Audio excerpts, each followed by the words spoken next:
Le fils regardait sa mère enterrer quelque chose dans le sol derrière la maison. Il n'était encore qu'un enfant à l'époque.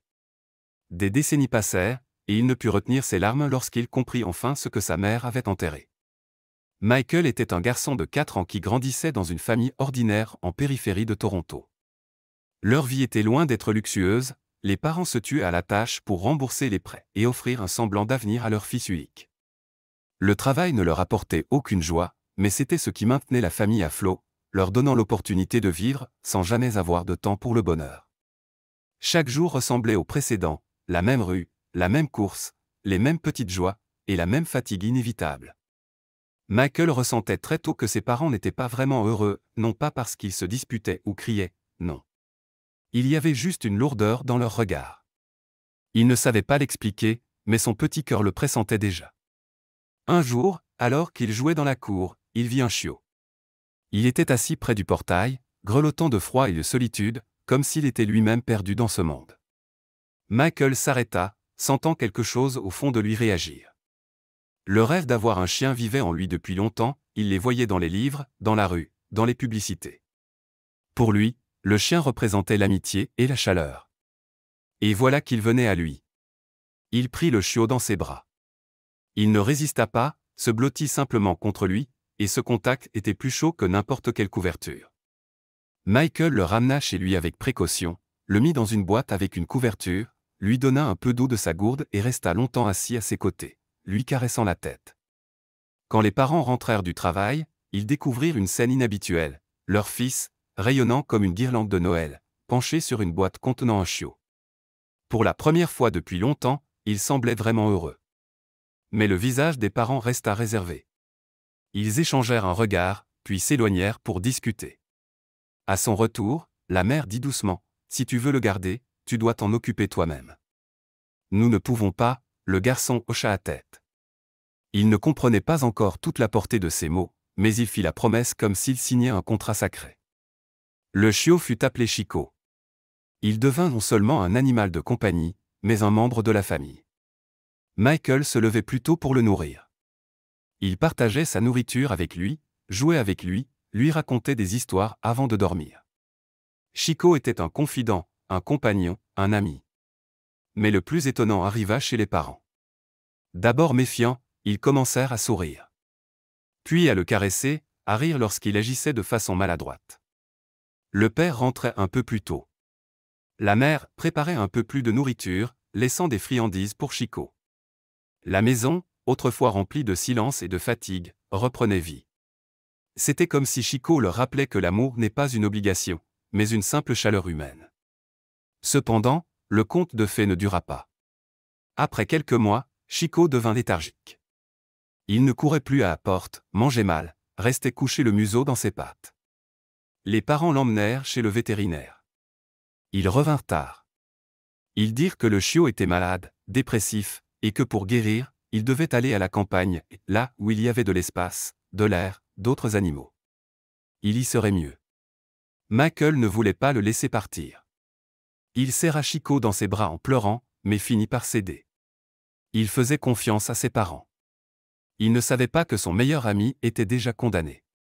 Les parents décidèrent de ne pas lui dire la vérité, le chien avait une tumeur incurable. Ce même jour, Chico fut euthanasié pour ne pas souffrir.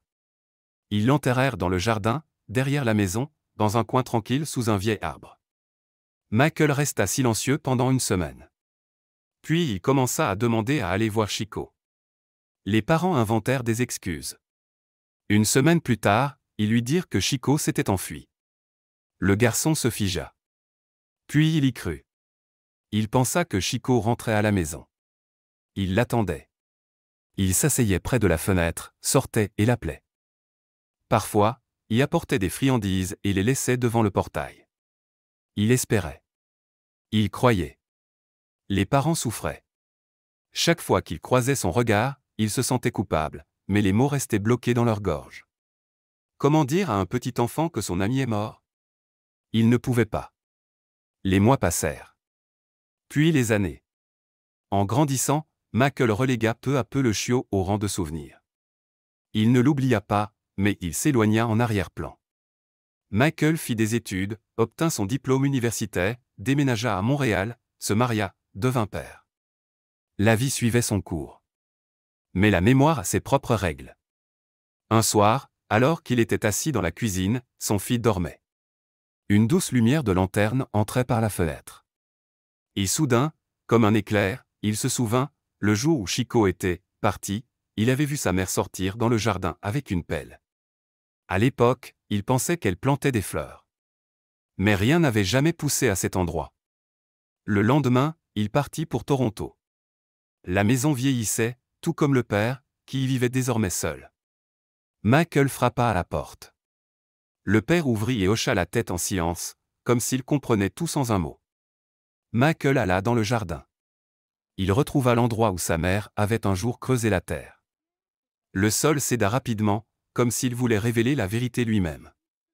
Quelques minutes plus tard, il tomba sur une boîte en bois, presque détruite par le temps. À l'intérieur se trouvaient les restes d'une vieille couverture et le petit collier de Chico. Il s'assit par terre et pleura. Il ne pleura pas seulement pour le chien. Il pleura pour le petit garçon qui avait attendu, espéré, cru. Parce que personne n'avait eu la force de lui dire la vérité. Pour les parents qui ne savaient pas comment faire autrement. Et pour l'amour qui avait survécu, même lorsqu'il semblait perdu. Le père resta silencieux. Puis il s'approcha, s'assit à côté de lui et dit doucement, « On voulait faire autrement. Mais on ne savait pas comment.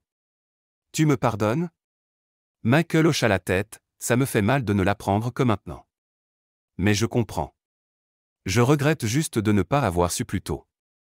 Peut-être que cela m'aurait aidé à lui dire adieu, non pas avec de l'espoir, mais avec la mémoire. » Il enterra de nouveau les restes de Chico, cette fois consciemment, avec un vrai adieu. Et une semaine plus tard, de retour à Montréal, il ramena à la maison un chiot aux oreilles duveteuses et au regard infiniment confiant. Son fils rit de joie, se précipita vers lui, et à cet instant précis, ils commencèrent à jouer, comme s'ils s'étaient toujours connus. Michael resta dans l'embrasure de la porte, les regardant, et sa poitrine se serra, de douleur, de bonheur, d'un sentiment impossible à décrire en un seul mot. Chers spectateurs, qu'avez-vous pensé de cette histoire?